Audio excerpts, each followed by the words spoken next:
So what's up, y'all? Welcome back to the channel. I'm Frank. I promise y'all, when I told y'all I'm coming out with a podcast, this ain't gonna be it. All right. This is just me, random thoughts, random stuff that comes to mind that I figure sort of fits the criteria of the channel, or maybe people might want to hear about, know about. This is me just throwing my 2 cents in there and bringing the news to you. Maybe those of you that haven't heard it already, right? So it's New Year's Eve. It's the afternoon of New Year's Eve. I wake up this morning and I look at the news and I see something tragic, and unfortunately, I said, okay, this is something I have to bring to my viewers. So I seen a video. It was a news report, and it said Philadelphia homeless men gunned down. So I started reading the article, watching the news clip segment that went with it. And what I read and what I seen was, for one, sad. So it was on G and Hilton Street in Kensington. That is a couple blocks away from Kensington and Allegheny, where a lot of people, where I used to post up and do haircuts. It's a couple blocks away from there. So it was a gentleman. He was sleeping in his tent, and somebody stood over the tent and fired 23 shots into the tent.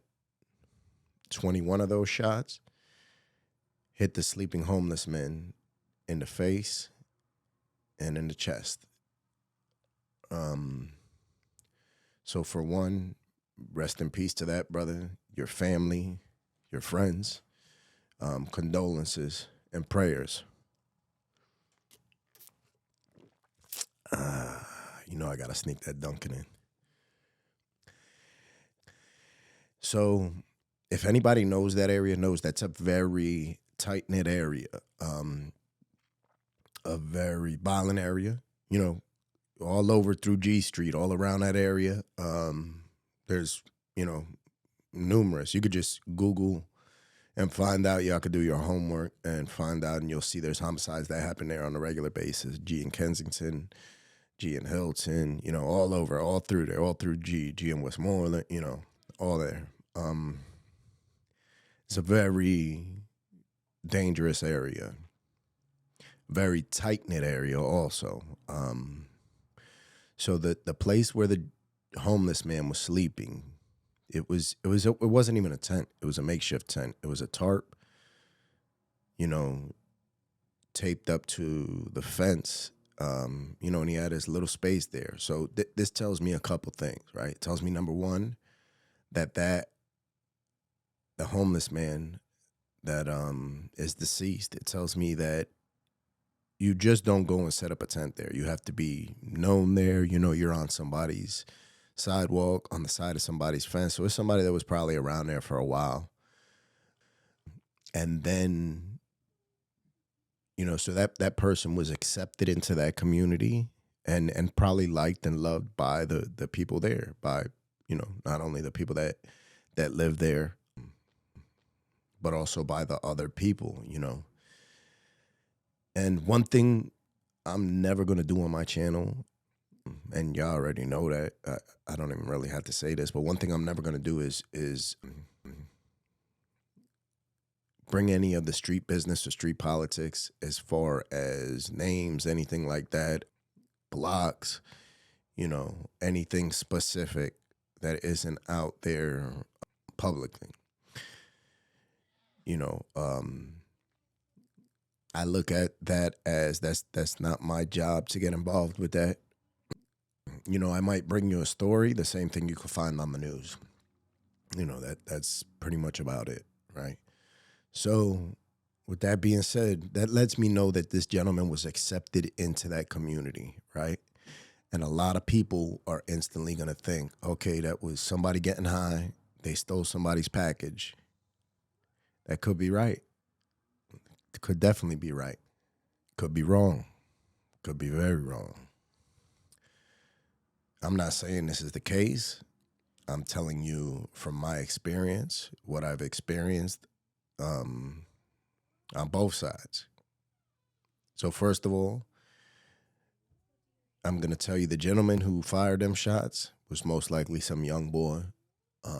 It wasn't somebody that, it wasn't like somebody that owned a blog, somebody that's getting money on a blog, wasn't a caseworker, anything like that. They're not going to put themselves in that type of predicament to kill an unarmed, sleeping, homeless drug addict. That's not them. That's going to be some young boy or another addict. If it's a young boy, it's going to be a young boy that's trying to get in good graces. If it's an addict, it's going to be another addict that, found themselves in debt, found themselves, maybe he stole a package or ran a package off and they said, look, you want to make this right? Go over here and handle this business. And I'm not saying this is the case. I'm just telling you in my experiences. When we're set up and hustling and selling drugs on these blocks, we're only giving the addicts the bare minimum to sell and make their money. We're in that sense, I mean, we're not going to give them an ounce of anything. We're not going to give them any type of weight in anything where they can run off, where they can feel tempted. So we know we have to keep them on a very short leash. We have to give them, a couple bundles at a time, if that, and that has to be worked up and trusted. We're not going to, give them access to anything of big monetary value. It's just not going to happen because we know what comes with that, right? It could be an addict that is loyal to the soil, right? It could be an addict that has seen you, shoot people, seen you do this and that, and has always stood solid, and you give him a little bit too much on the wrong day, and he's gone. He's gone. And I'm speaking from experience. He's gone. I've had it happen to me numerous times. Anybody that involves and dabbles in that type of street activity, we've had it happen to us if we're being honest, right? If we've ever had anybody sell drugs for us, 100% we have been burnt. We had somebody run off on a plug, as the young boys say. We've had that happen. And more than once, because that's just what comes with it, right? It's how we treat that the first time it happens to see if it happens again, right? Or how frequently it happens. If you don't do nothing, then people are going to know, all right, I could push that line. If you do something, people might know, I can't push that line. That's the line to be crossed. For me, I always try to be fair but firm in any business dealings I have, whether it's legal or illegal. Back in the day, I would be very fair, but I'd be very firm. And I would tell people straight from the beginning, there's never going to be a time that you come to me and I treat you unfairly, I abuse you, I take advantage of you. That's not going to happen. But I expect that same respect in return. I expect you to provide me with that same courtesy and same respect in return. Some people did, some people didn't. But back to the story. So now this man is deceased, right? They're probably going to have to do, dental checks, because if he got hit that many times in the head and in the face, his face is going to, he's not going to look the same, obviously, right? So then now they're going to have to go to dental records, right? And if he's an addict and he's been out there for a long time, he might not have his teeth, might not have no teeth. So now there's family members that see this on the news and know, damn, my son, my father, my mother be around there. I wonder if they're all right. So they're trying to drive through there, right? And the block might be shut down now. So this ain't good for business, number one, right? Because the cops, the police, they're going to be out now on the hunt. They're going to be walking around. They're going to be looking at cameras. They're going to be looking to see who has Ring doorbells. They're going to be going around to businesses and saying, yo, we need that footage. Not only that, but the police have footage right there on the telephone poles. Police have police cameras. They have shot spotters where if you let off a gunshot, nobody has to call 911. That gunshot is going to be recognized by a recording device, and that frequency is going to trigger a 911 call. So nobody has to call 911 when these gunshots go off in certain areas. So, it's a tragic series of events. And this is what we subject ourselves to, right? Because one thing I'm going to tell you right now is that young boy who pulled that trigger, 100%, his whole heart, he didn't want to do that with 100%. You know what I'm saying? He might have wanted to do it 80% or 50% or 60%, but he knows the repercussions that comes with it if it was a young boy, and whoever it is, to be honest with you. Because one thing I can guarantee you is that it wasn't anything too serious, because the addict would have not went to sleep right there where he know he could be found, right? And I seen the setup. I seen the tent. It was literally a tarp on a fence. So you can look right in it. That's, the shooter just looked in it, seen where his head was, and dumped on him, unfortunately. So it tells me that the addict that was sleeping, that's no longer with us, he had to feel comfortable to go back to sleep, right? So this is something else that happens.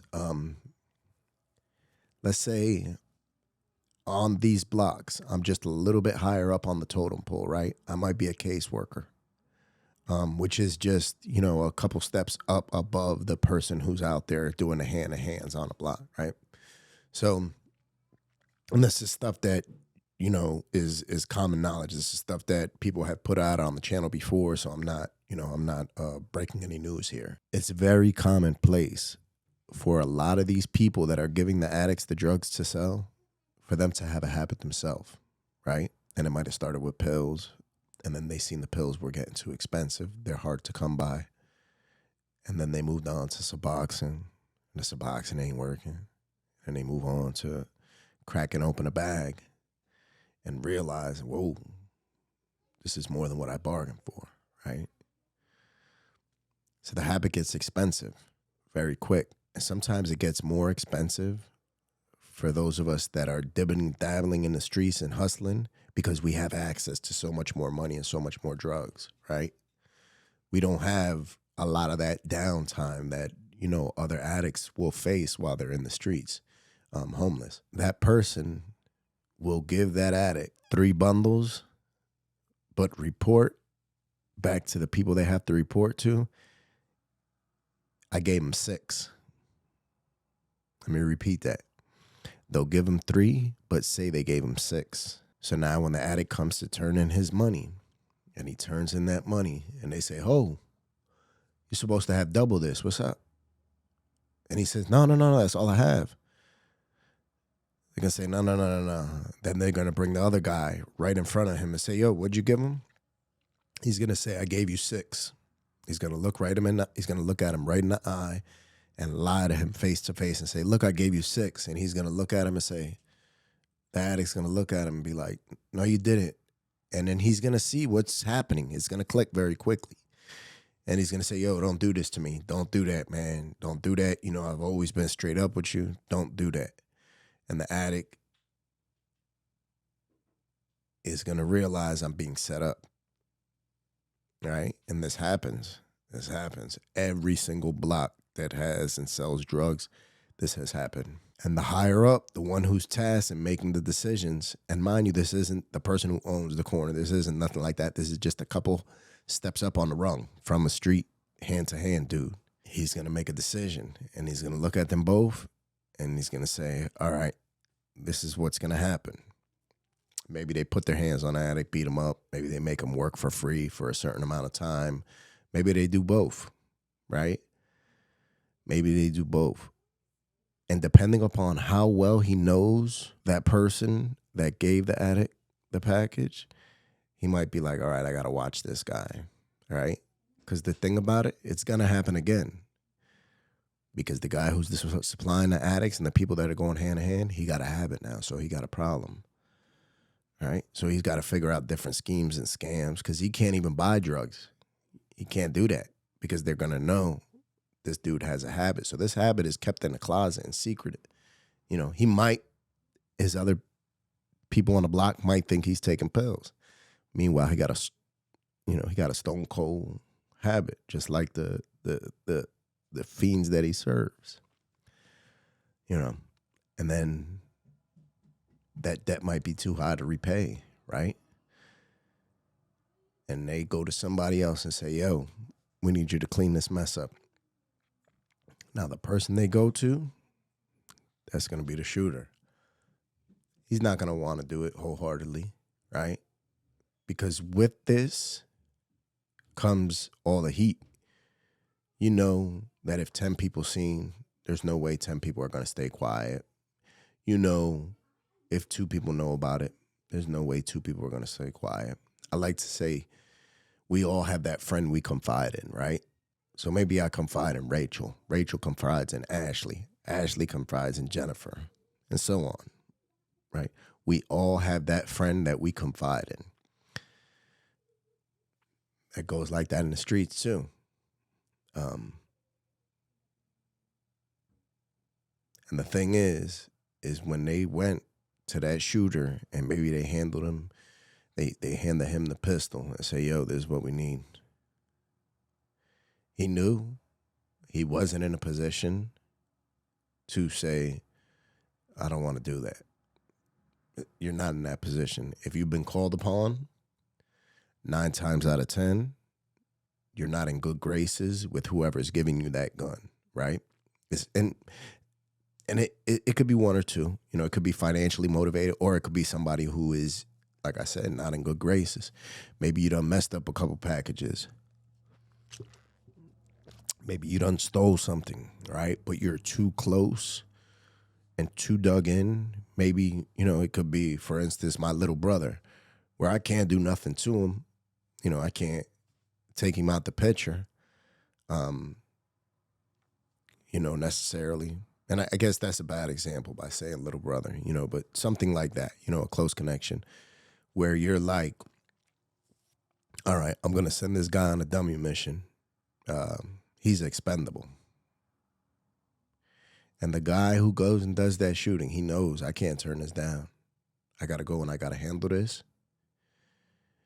And I got to make a statement when I handle this. And that was the reason for the overkill. That was the reason for the 21 shots to his face. The 23 were fired, 21 went in his face and chest. So that was the reason for the overkill.